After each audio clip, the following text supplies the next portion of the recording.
Hi, and welcome to the Catholic Leadership Network podcast, helping ministry leaders succeed from the beginning. We're here to talk about all the stuff no one told you about ministry leadership. Today in our podcast, we're talking about our new name and our why for this podcast. We are so excited that you are here. Hi, I'm Sarah Jarzembowski, joined here by my friend and colleague, Christy Cabaniss. You have been the motivating factor in this enterprise, so can I ask you a question first? Sure, why not? I feel like our entire friendship got started off on asking questions, would you say? That sounds fairly accurate. Yes, I'm pretty sure you came over to my little cubicle and said, hey, I got a question for you. Or can I ask you a question? But I have to say, I actually like that you always ask that because it always makes sure that I'm in the frame of mind to be able to answer a question, like it's a good way to start. Yeah, and I know that people are busy and they're working, and so sometimes you have time for a random, offshoot thought question, and sometimes you don't. So it's good to check somebody's bandwidth. So I appreciate that. I just wanted to start by saying that. So yes, you can ask me a question. Excellent. So when we were getting started with this podcast, I feel like you brought to me a vision. Can you describe for our listeners what that vision was for this podcast?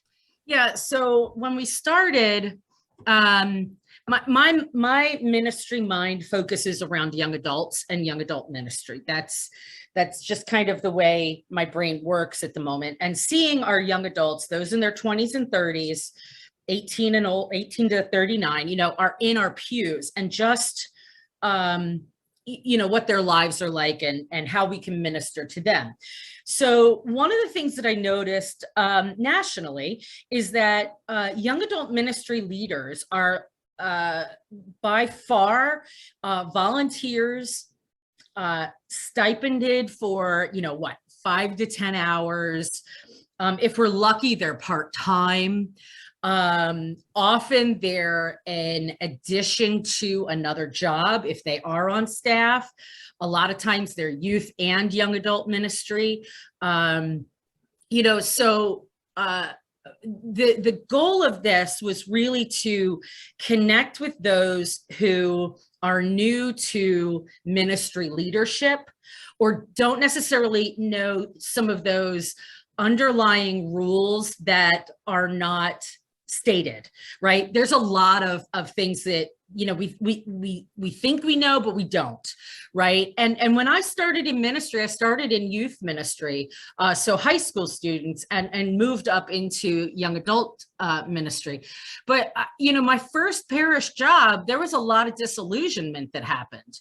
I thought that we were gonna pray together and care about each other, and it was going to be a family, and my faith was going to grow deep and rich, and I was there was just this beautiful imagery of everything being kumbaya, and that didn't happen, and I thought that I was the problem, because I thought that working for a church was just going to be beautiful. And it's not always beautiful. There are beautiful times, don't get me wrong, but I noticed that, in my more recent ministries, that young adults are taking more of an ownership in their ministries, leading it as volunteers or super part-time paid, and not understanding some of the inner workings of parish life. So this was a start of how do we support people who are given the task of leading a ministry on a volunteer or super part-time basis, and how to help them get around some of that stuff that we don't really talk about. There is a lot of politicking in parishes, and I think we go in thinking that there shouldn't be, and whether there shouldn't or shouldn't be isn't really the issue. There is. And so we have to really look at how we interact with the other people within our parishes in order to move our ministry and the mission of our ministry forward. Right. Mm-hmm. So that's really kind of how this started. Is I was afraid that we had some new ministry leaders that we weren't going to last long. And I want duration for our ministry leaders. So that's kind of where this started in my mind.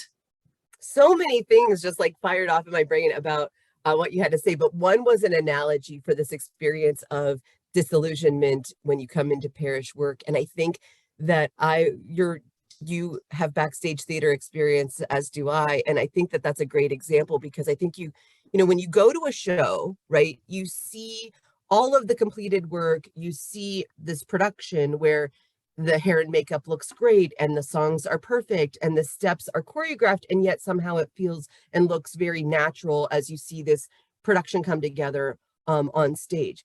Backstage is chaos and mayhem, and everybody knows where they're supposed to be pretty much. And there are people that are directing that. And so there's like grabbing of props and changing of costumes and switching out of makeup and people waiting for their cues and all of that sort of thing. And I feel like what happens is, when you look at ministry from the receiver end, it looks like the production that's completed and things are done and they look beautiful, and you're getting the results of all of that hard work. And when you get into ministry, you don't realize that what you're getting is the backstage experience. And so you are getting number one, people are people no matter what. And secondarily, the other thing I was going to say is, one thing I've noticed that gets people into that disillusionment, especially maybe not young adults as much, but when someone's done any kind of professional work anywhere else, they think like, oh, the CEO says this is what we're going to do, and the middle management starts to roll out policies, and then everybody in the field does, moves along to that pace. One of the things I'll say in the church that we have, and part of the reason is we have subsidiarity and solidarity, and subsidiarity leads us to what is necessary for the lowest common denominator. And so pastors do have a lot of authority over their own parishes, even within what the bishop has given them as the direction, the overall direction. And how a pastor thinks he's going to get to that direction is a little bit different. So I think that sometimes people think like, oh, the bishop said such and such, and so then everybody's going to uniformly roll that out exactly the same way. But that's not how it works in the church at all. So I think my hope too for this conversation, as you brought it to me, was to be able to share some of that nuance and help people in charity see what it is that we're doing as church and in ministry, and that no one's out to get you or ruin your life or wreck your faith life or anything like that. It's that there are these nuances to working for the church that it's helpful to know and understand as you want to move forward in ministry leadership and be successful. Yeah, because not living in those nuances can really shake one's faith. Right? So I walked away from the church twice. Wow. Because I was disillusioned, I was disappointed, and I didn't want to have anything to do with the dark background that I was seeing. A number of things helped me along the way. Just age and maturity is one of those things. But also learning about myself through spiritual direction and therapy and, talking to certain friends about who I am, my husband, and also like those gifts assessments and the strengths finders, like it really kind of helped me figure out who I am. Right. And so when the last time I went through a difficult time, and I was out of a job for a number of months, I took a look at those strengths and I took a look at those gifts, and my faith was not shaken this time because I had so many support systems and I had verbiage to describe what I was going through, who I am, what part of myself I was connecting to. None of these things I had when I started out. I'm not sure if I was ready to hear them or understand them when I started out. But I think that, as I look at our millennial and Gen Zs, Generation Zs, I see a group of people who by and large are really connected with self. Right. And so I think that it's important to lean into that when working in parish ministry. I think knowing oneself is super, super important. I would totally agree. And I think when you start to do those analyses of yourself, when you know what kind of makes you tick, what motivates you, where you thrive, what you need for better communication, and how you even work, like that's all important information. And I would agree. Like, I think that even in higher education, we spend a lot of time teaching people the facts. Even if someone was getting a theological education, they're getting the uh, the details of what it is, the philosophy that we believe, but they're not actually learning how to do the on the ground kind of work that happens in the day to day. One of my favorite stories is a leader, a mentor that I used to know, talks about, and this is way before our time even, and I feel like I'm a senior minister at this point, but she said she gets out, she graduates with her degree, and she's all excited because she knows, about the Trinity, and she can explain, confirmation to people, and all of the sacramentality of Catholicism and all of this stuff. And she gets to her desk and she's ready. And the first phone call is, what color shirt should little Johnny wear to First Communion? And she's like, is this my life? And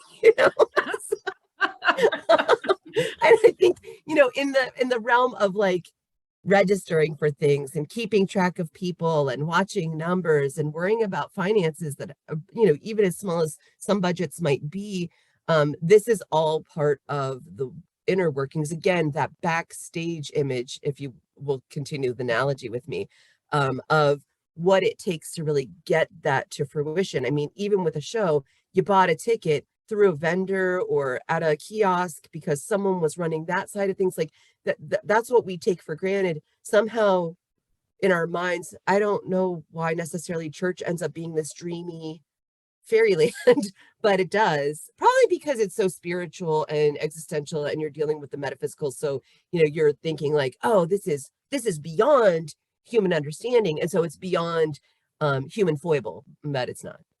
Right. Well, and it's God's work, and God is love, and God is perfect. And, we are doing God's work, but we are also human, we're human beings, and we have a dark side. And sometimes that really comes forward, having worked in theater and been behind stage, it gets really dark back there. Mm-hmm. And there are people barking orders backstage, and snapping fingers and pointing to people and frowning and, just trying to get people's attention. But then there are also people whose sole job it is to light the path, right? Yes. They have a flashlight to make sure that the performers do not trip over things. Right. So I see us as doing that as well. And we are the light in that darkness backstage, and we are shining the light to make sure that people don't trip up. And sometimes we still do.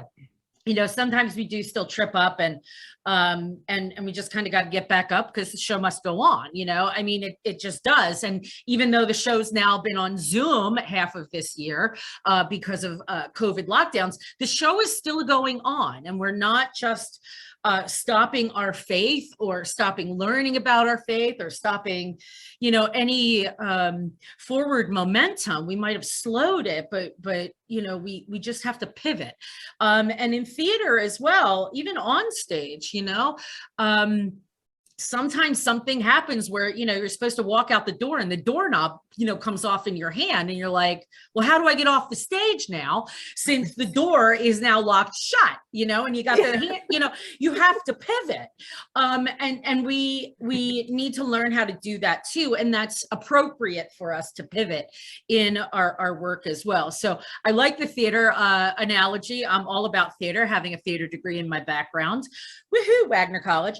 And I'm all about the theater. And I think that that's a really good analogy, because you're right. We have these really good, beautiful feelings from when we went to, a weekend retreat or a night of reflection, or we had a moment at mass, and we have all of this joy and this, these feelings, these real, true feelings bubbling up. And then we get backstage and somebody barks at us because we didn't get the bulletin in on time. or, we didn't, we want an announcement at mass, and how dare we want an announcement at mass? We can't have all these announcements at mass, or, whatever it is, there's somebody who's going to be the gatekeeper barking at us in the back, trying to keep us on task and on schedule. And it's going to feel heavy sometimes. Absolutely. And I think there's also, especially with young adults, I think that there's that, because I remember too, whenever I was starting out in the workforce as a young adult, and there's that whole period of like proving yourself. And when everybody on staff is old enough to be your parent, just about, which happens to folks a fair amount, there's the proving. And I remember that too from one of my first major parish jobs, is that, the staff was sort of like, we don't know you, and you're going to have to show to us that you've got whatever. And I find that more often of the time, for me, I don't know if it was my, upbringing or whatnot. I didn't seem to have a problem with that too much, but I do notice that I've noticed with younger generations, it seems like they're a little bit more irritated by that in general than not. And I would say that this is a case where, we need to look at what the trust situations are in a workplace, and how do you build relationships, which is also some of the things that we wanted to talk about on this podcast, right? Is what does that look like as you go through the steps? And Sarah, I think that's one of the things you and I specifically spoke about, was a point whenever, this is before the pandemic, guys. So we were ahead of the curve. But Sarah and I were talking about one day about how human beings in general, part of our social shift was that we moved relationship from like, I met you, to we're best friends and I love you forever. And maybe I even want to have relations with you in some kind of way. Like, it gets really weird, really fast, far too intense. And we've lost track of ourselves with the stages of relationship and moving through those moments. And I think that that's probably very similar to the work situation, where there are stages to work, folks, and there are stages to everything. There is, a beginning, and there's like the learning period, and there's I'm an intermediate, or, an amateur at things, where I'm doing it pretty regularly, and I kind of, I have a better sense of what I'm doing. But I'll give you another, because I love analogies. I met a young lady who we just initiated at my parish a couple of weeks ago, and she is a golfer, and she's really, really good, but she's in high school. And so whenever I said to her, like, some famous golf people, she kind of shrugged her shoulders at it, because she's as professional an amateur as you could possibly be, and is fully aware that that's an amateur status, and so that she's not quite ready for the LPGA, and what does that mean? And I want to say, we want to be careful that we don't end up in imposter syndrome either, but I feel like there's a balance here of a trajectory, and I feel like that's some of the things that we want to talk about in this conversation. Would you agree, Sarah? Yeah, I would agree with that. And I'm glad you brought up imposter syndrome, because I feel that regularly. And I think it's interesting. I think it's important for us to surround ourselves with people who stretch us, but also support us. And to brag a little bit, that's what you did with me when we were together, working together, right? Like, I felt like a super imposter in that position and in that role. And one of the things that you did was you helped to support by reminding me of what I do bring. Right. And there's a lot that I really faked bringing, that, like, you could kind of see through that. But the things that were authentic and actual and all of that, you were really good at reminding me that was important. So I think it's important for us as ministry leaders to surround ourselves with fierce advocates. Right. And that's another thing that I want to do with this leadership network, right? It's a network of fierce advocates.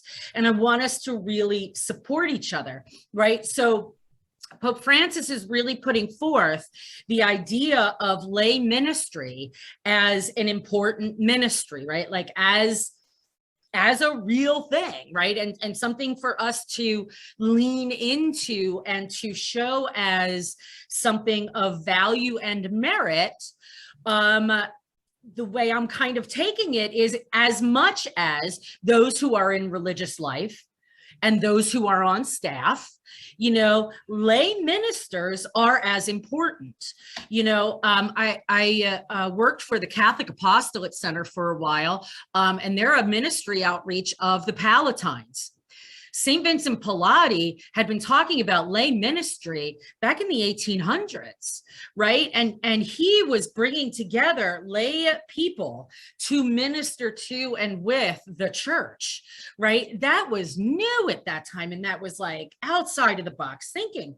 But, you know, the Palatines are still really bringing that to the forefront. If you ever have the chance to have dinner or, have a meal with the Palatines, they start with prayer, but 9 times out of 10, they will ask a layperson at the table to lead the prayer, right? Not the priest or the religious sister, or the brother. They will invite the lay people to do that. And I think that's something that for us to lean into. Lay ministry is a valid and important leadership role in our church. Bam, 1000%. And I would say this too, that I want to just add as a little bit here. It is not an either or situation. It is both. And I feel like the entirety of the Catholic Church is a paradox. And that is our challenge to the rest of the world. The way that we live in a way that is countercultural is that we let go of the ideas of scarcity and minimalism. And we say, no, in this place, there is room for all and plenty of space. So both, and we need clergy and religious, we need them. We need their example, we need their prayers, and we need the leadership that comes from those groups of people. But we also need a strong laity, and we need lay ecclesial ministers to step into their leadership role. And for those to come together in the same way that I hear deacons often describe to me, oh, I have a foot in both worlds. As a lay ecclesial minister for the church, I feel the same way. People are expecting me to be living this deeply spiritual, in touch with God life, which, I mean, some days I am, but then, fair enough. but then that I, am having to shop at Walmart and deal with, actually, I had a traumatic situation the other day at a store where a young woman didn't have enough money, and the lady behind her, instead of being forgiving of the fact that this girl ran out to her car and got more money, decided to yell at her. Yikes. A whole Karen situation. Forgive Karens, please forgive me. But you know what I mean? But yeah, this idea that there's not room for all, and the same thing, and I think we'll get to this at some point in our podcast, as you step into lay leadership roles, there's room for other people to help you. You don't have to do this by yourself. So again, Sarah, I love the language there, the fierce support and with each other, that we want to support one another, we want to push each other to be better. But then my urge is, realize, folks, that you don't have to do this alone in any way, shape, or form.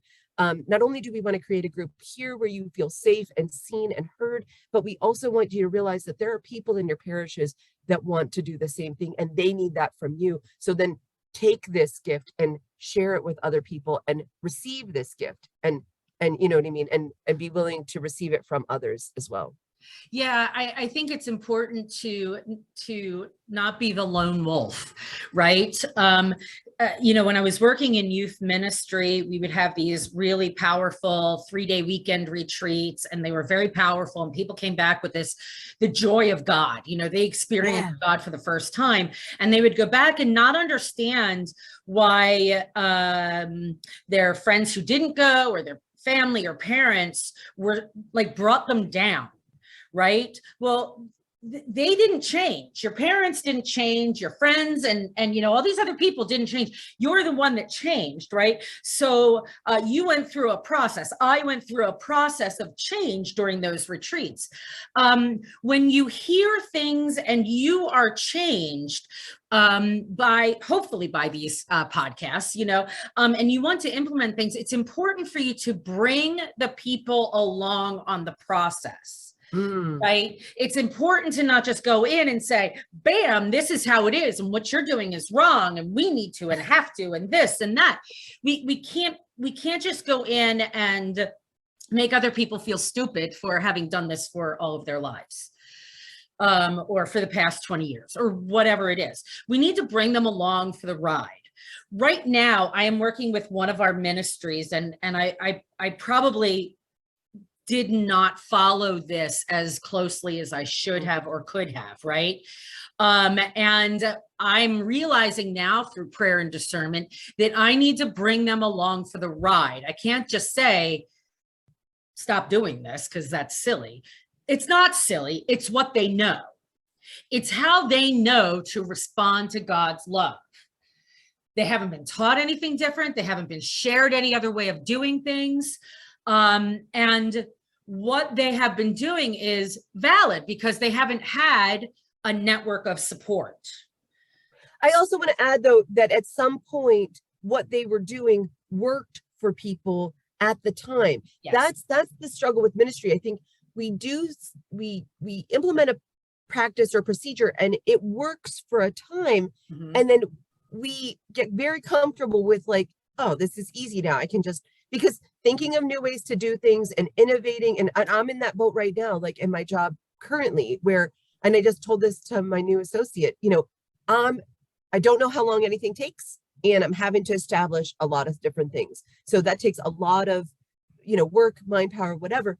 So it's our natural human tendency to take the path of least resistance and say, well, this worked, 15 years ago. So let's just keep on doing it without any necessarily paying attention to the signs of the times or what's different. So I think, and the other thing I want to say here, Sarah, is all of us are a result in some way, shape, or form of whatever that ministry was at that time. So that's the thing with the church that's difficult too. Sometimes when new teachings come out, like we're like, why didn't they just say, stop doing that right away? Well, we can't negate where the past has brought us and that those procedures and practices did work at that time, but then we need to evaluate and look at that moving forward.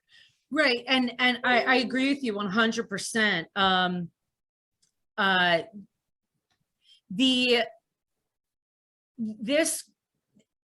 We have to work on that formation piece, right? Yeah. And allow people to come to the decision and the conclusion in a consensus way. Right. Yes. So we all are coming to that in a new way. So one of the things that I've noticed in the parish where I am now is there's no formation as a part of ministry meetings, like leadership meetings. And I think that's where our leadership has missed the shift and the movement of the Spirit in the last couple of years. Because there's not been any formation, like they just don't know. And I'm not going to fault them for not knowing. My tone was probably a little bit more judgmental when I talked to them. And I really had to sit down and pray about that.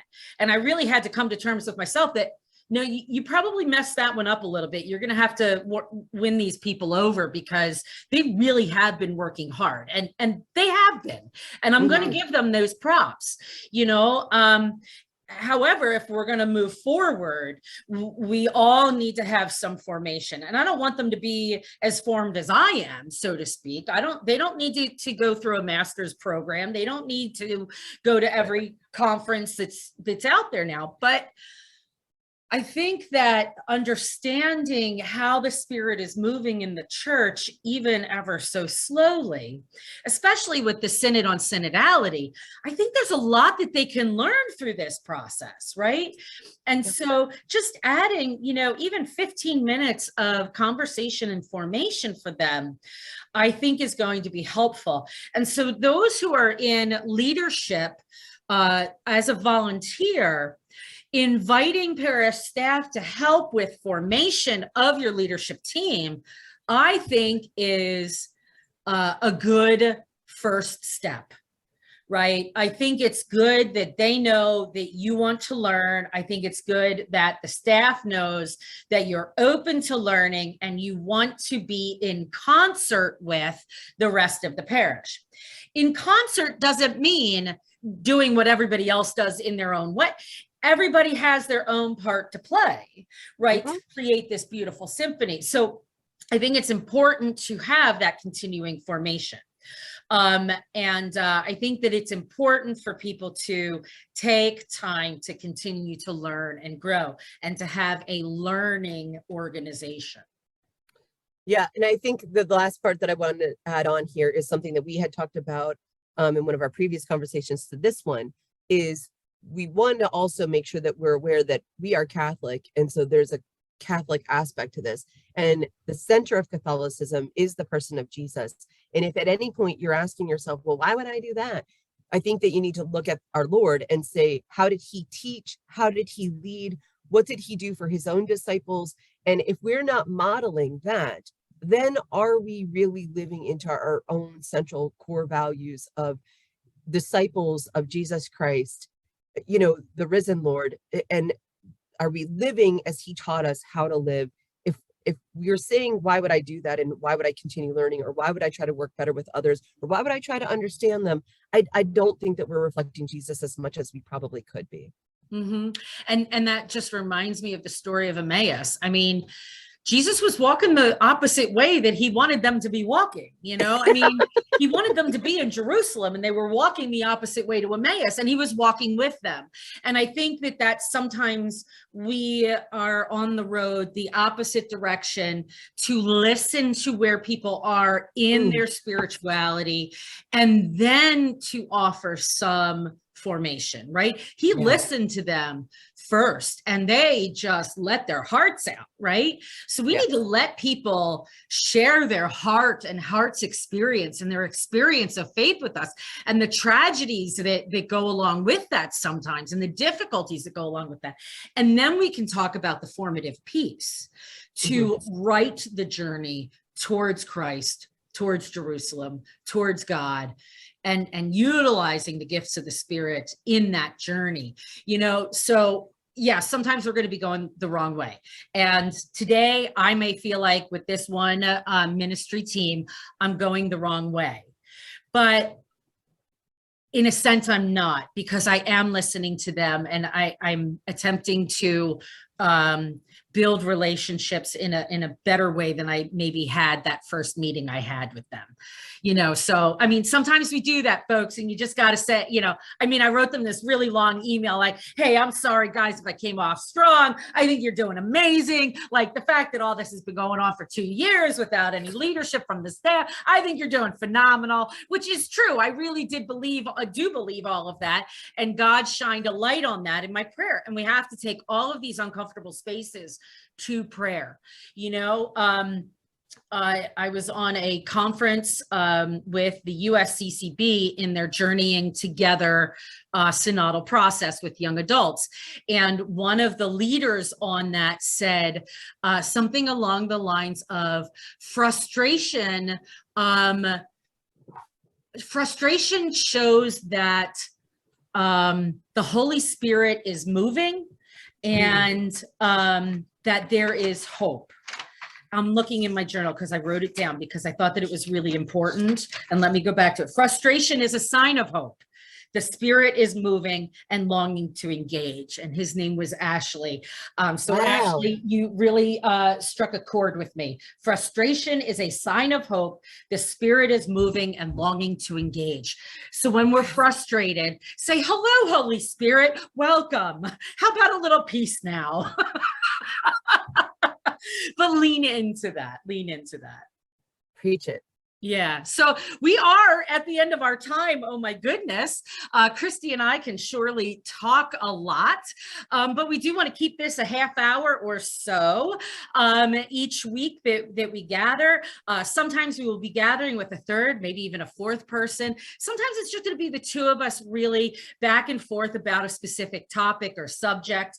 If there's something that you would like to hear about, please share with us. And of course, you know, with all of our podcasts and YouTube, please click like and subscribe. We are attempting to put one out every week. And so we look forward to journeying with you and fiercely, you know, supporting you in this journey of ministry and leadership. So thank you, everybody, and we will chat with you next time.